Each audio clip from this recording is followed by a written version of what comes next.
Assalamualaikum warahmatullahi wabarakatuh. Perkenalkan, saya Riko Kasdim dari SI 4202.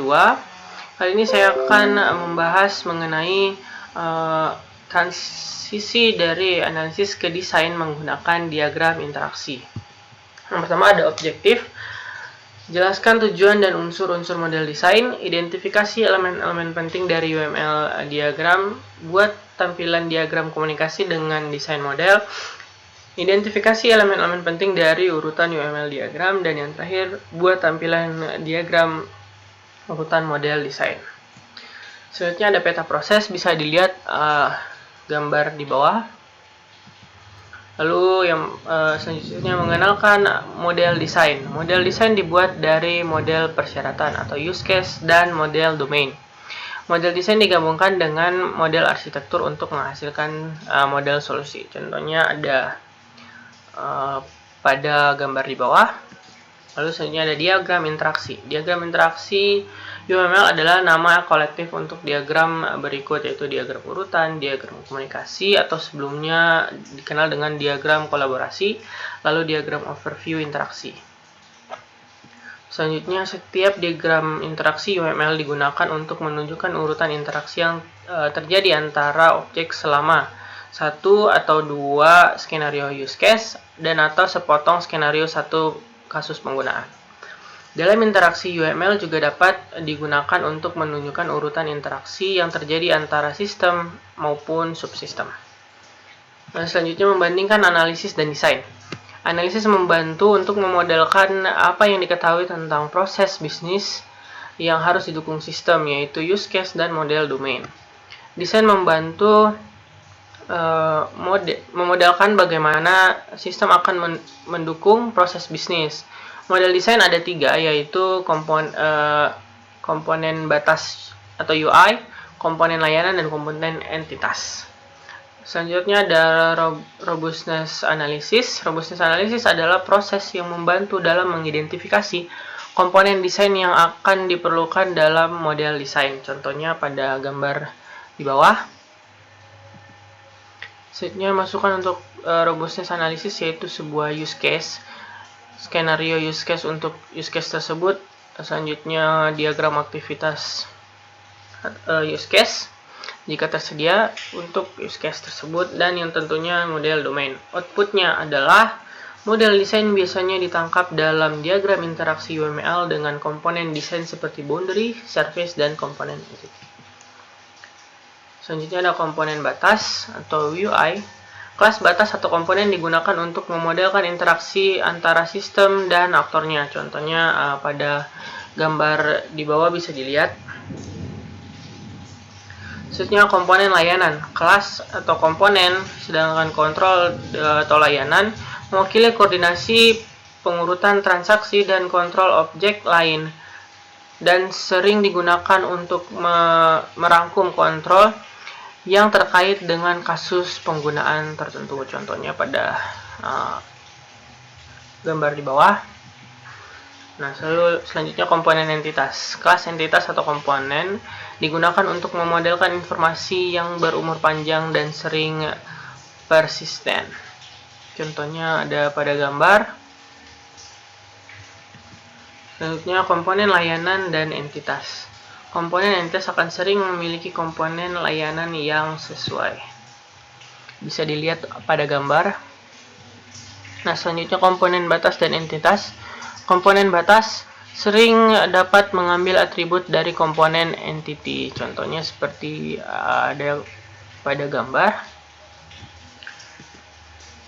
Nah, selanjutnya proses analisis dari robustness, yaitu yang pertama pilih use case, lalu yang kedua buat diagram komunikasi atau diagram urutan. Di dalam pembuatan diagram ini ada 3 poin, yaitu identifikasi komponen desain, lalu gambarkan asosiasi antara komponen-komponen tersebut, lalu beri label pada asosiasi dengan pesan. Dan yang ketiga, konversi diagram komunikasi menjadi sequence atau sebaliknya. Lalu selanjutnya mengidentifikasi elemen-elemen diagram komunikasi. Diagram komunikasi UML terdiri dari elemen-elemen berikut. bisa dilihat pada gambar, yaitu object node, sequence number, message name, parameter, message direction, dan stereotype, icon or text. Nah, selanjutnya variasi dari diagram komunikasi sebelumnya. Jadi sebelumnya gambarnya seperti ini. Nah, sebuah pesan dapat menunjukkan ada beberapa poin, yaitu nama pesan, panah arah. Nah, panahnya ini ada terbagi lagi menjadi dua, yaitu panah padat atau pesan yang sinkron, dan panah yang terbuka adalah pesan asinkron. Selanjutnya ada nomor urut yang menggambarkan urutan pesan, daftar parameter yang diteruskan ke objek penerima, kondisi penjaga yang menunjukkan pesan bersyarat, dan yang terakhir parameter kembali. Nah, membuat diagram komunikasi yaitu pilih use case yang sesuai. Yang pertama, tempatkan aktor dalam diagram komunikasi. Yang kedua, analisis formulir use case atau diagram aktivitas untuk use case. Dan untuk setiap use case, identifikasi dan tambahkan komponen batas, lalu identifikasi dan tambahkan komponen layanan, dan yang selanjutnya identifikasi dan tambahkan komponen entitas, dan yang terakhir identifikasi dan tambahkan interaksi lebih lanjut, temukan metode baru, batas, layanan, dan komponen entitas. Nah, ini langkah yang pertama, yaitu tempatkan aktor dalam diagram. Lalu langkah yang kedua A, identifikasi komponen batas. Yang kedua B, identifikasi komponen layanan. Lalu 2C, identifikasi komponen entitas. Lalu 2D, identifikasi interaksi tambahan. Mode reservasi menggunakan metode find room untuk menemukan kamar dari tipe yang diperlukan. Ini contoh dari gambar tersebut. Lalu selanjutnya, metode reservasi objek layanan reservasi mengembalikan objek reservasi atau tidak ditampilkan ke reservation UI. Metode room request dari reservation UI kemudian memanggil metode get reservation details dari objek reservation yang mengembalikan rincian reservasi. Ini kemudian akan diberitahukan kepada agen pemesanan. Ini dapat dilihat pada gambar ini.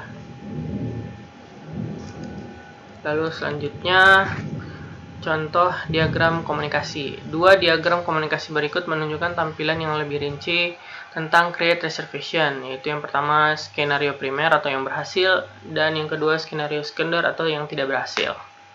Contohnya yaitu masih sama, kamar yang ditawarkan ditolak agen pemesanan, rincian lebih halus telah dihilangkan untuk mengurangi kompleksitas. Nah, contohnya seperti ini. Contoh pertama, lalu yang ini yang kedua. Lalu ada diagram urutan. Yang pertama, berikan perspektif berbeda tentang interaksi antar objek. Dapat digunakan sebagai pengganti diagram komunikasi dan dapat dikonversi ke atau dari diagram komunikasi. Buktikan lebih berguna bagi pengembang.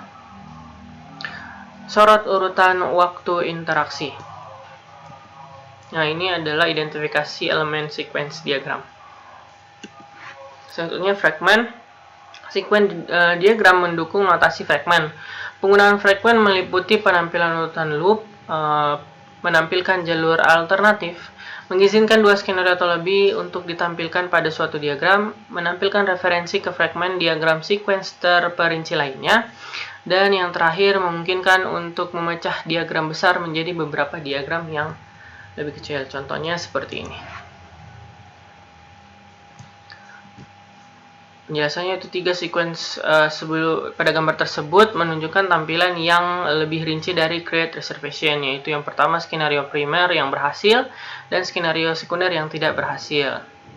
Lalu skenario sekunder di mana kamar yang ditawarkan ditolak oleh agen pemesanan, dan yang ketiga diagram urutan fragment menampilkan detail yang halus untuk fragment get reservation detail termasuk fragment loopnya.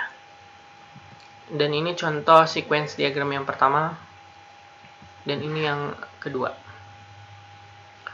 Lalu selanjutnya ini yang ketiga, dan ini hasil finalnya. Lalu yang terakhir ada ringkasan. Diagram interaksi digunakan untuk mengidentifikasi komponen desain yang memenuhi kasus penggunaan.